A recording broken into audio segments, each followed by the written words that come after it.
आपका स्वागत है हेल्थ केयर टुडे में। और सवाल है, जॉइंट पेन हो तो क्या करें। पहली बात तो जॉइंट पेन होता क्या है ये समझने की थोड़ी ज़रूरत है। Joint pain is nothing but inflammation. कहीं भी बॉडी में इन्फ्लेमेशन होगा तो वहाँ पेन होगा ही होगा। तो अब जॉइंट में इन्फ्लेमेशन है तो वहाँ पेन है। कितना भी भयंकर पेन क्यों ना हो, कितना भी भयंकर जॉइंट पेन क्यों ना हो, वो ठीक हो सकता है एंटी इन्फ्लेमेटरी डाइट लेके। तो एक तो होता है कि भाई लॉन्ग टर्म में कैसे ठीक करें, 1 महीने 2 महीने 3 महीने में, और एक होता है शॉर्ट टर्म में अभी का भी कैसे फ़ायदा उठाएं। तो उसका पहले शॉर्ट टर्म में आपका इंटरेस्ट होगा, आई एम श्योर। तो शॉर्ट टर्म के लिए ये समझ लीजिए कि जहाँ पे भी पेन है वहाँ पे अगर हीट पहुँचा दिया, हीट गर्मी, तो पेन नहीं रह सकता। तो आपके मान लो घुटनों में पेन है फॉर एग्जांपल, या उंगलियों के जॉइंट में पेन है फॉर एग्जांपल, तो हीट पहुँचाना है। हीट पहुँचाने का तरीका बड़ा सिंपल है।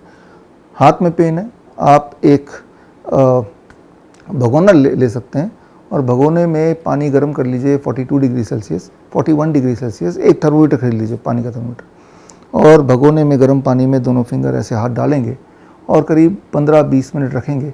पानी धीरे धीरे ठंडा होगा, लेकिन उसको जुगाड़ से आपको गर्म रखना है, थोड़ा थोड़ा पानी रिप्लेस करके। That you can do. तो heat reduces the pain, heat reduces the inflammation. तो ये तो है हाथ के लिए। जॉइंट के लिए क्या करना है आपको, बड़ा आसान है। नीम का तेल खरीद लीजिए कहीं से, राइट। नीम का तेल खरीद लीजिए और एक गॉज, कॉटन गॉज ले लीजिए। हीट कीजिए तेल को, कॉटन गॉज का पे उसे सोक कर लीजिए, उसको जॉइंट जहाँ पे घुटनों के ऊपर रख दीजिए। 10 मिनट के लिए रखिए जब तक वो गर्म रहता है, राइट। और उसके बाद एक और गॉज तैयार है।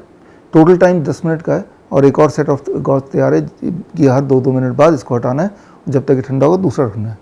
तो जब अपने ऑयल के माध्यम से हीट पहुंचाया है जॉइंट में, तो that is for immediate relief. तो ऐसा 10-15 दिन करेंगे तो एक काफ़ी हद तक आराम तो मिल ही जाएगा। लेकिन आप तो चाहते हैं हमेशा के लिए ठीक हो, तो साथ में the kind of diet which I advice, DIP diet. इसी चैनल में हमने DIP डाइट कई बार जिक्र किया, पूरा एक्सप्लेन किया। You scroll through the channel, you know. DIP diet में फ्रूट्स होते हैं 12 बजे तक, और लंच और डिनर से पहले सलाद खाने बोलते हैं पर्टिकुलर मात्रा में। मेरा body weight 70 kg into 5 350 grams, तो मेरे लिए 350 ग्राम्स सलाद लंच से पहले, 350 ग्राम सलाद डिनर से पहले। ये जो फ्रूट्स एंड वेजिटेबल है, these are anti inflammatory diet. यानी कि बॉडी के अंदर कहीं भी इन्फ्लेमेशन है तो जैसे ही आप लेंगे एक पर्टिकुलर क्वांटिटी में जो मैंने बताया, और ब्रेकफास्ट में 700 ग्राम फल, क्योंकि मेरा वेट 70 kg है, इतना जब ये डाइट में इंक्लूड कर देंगे तो आप एंटी इन्फ्लेमेटरी डाइट इंक्लूड कर रहे हैं। तो अधिकतर पेशेंट जो हमारे हॉस्पिटल आते हैं या जो हमारे VOPD से जुड़ते हैं, उनमें हमने देखा है the change happens with in 21 days. 21 दिन के अंदर दे फील कि भाई मेरे पेन नहीं रह गए। लेकिन उसके बाद अगर ये करना छोड़ देंगे, हीट वाला तो टेम्पररी, वो तो 15 दिन ही करना होता है, लेकिन ये जो डाइट है, you try to stick to the diet, otherwise there is no solution of it. Solution ये है कि जिस चीज़ की कमी से इन्फ्लेमेशन हुआ है, and that is anti inflammatory diet. All kind of vegetable when you take in raw, all kind of fruits when you take in big quantity, that becomes anti-inflammatory diet। और साथ में एक और चीज़, ये जो आपने डाइट लिया ये बॉडी में असर करे और तेज़ी से असर करे, उसके लिए एक स्टिमुलेंट है, दैट स्टिमुलेंट इज सनलाइट। यानी कि थोड़ा बहुत धूप में जाइए, 15-20 मिनट जाइए, दिन में जाइए, दोपहर को जाइए, जब मर्जी जाइए। पूरा धूप में नहीं बैठना, आधा बैठी कि पैर में धूप पड़ गया तब भी बॉडी सोक कर लेगी। अगर आपको विटामिन D की डेफिशिएंसी तब तो और ज़्यादा सोक कर लेगी। तो sunlight plays an important role, the diet plays an important role, the time of eating plays an important role. Don't eat after 8 PM। जितना आप लेट खाएंगे उतना अगले दिन आपका बॉडी पेनफुल होगा, राइट। अगर आप चाहते हैं कि मेरा बॉडी सुबह उठूं तो पूरा बॉडी में दर्द ही दर्द हो, तो आप अपना जो डिनर है बहुत लेट खाइए, रात के 11 बजे, and then you will see सुबह बॉडी जकड़ा रहेगा, दर्द रहेगा। आप चाहते हैं कि सुबह जब उठें फ्रेश फील करें, सनसेट के बाद कुछ खाइए मत, 6 बजे डिनर फिनिश कर लीजिए।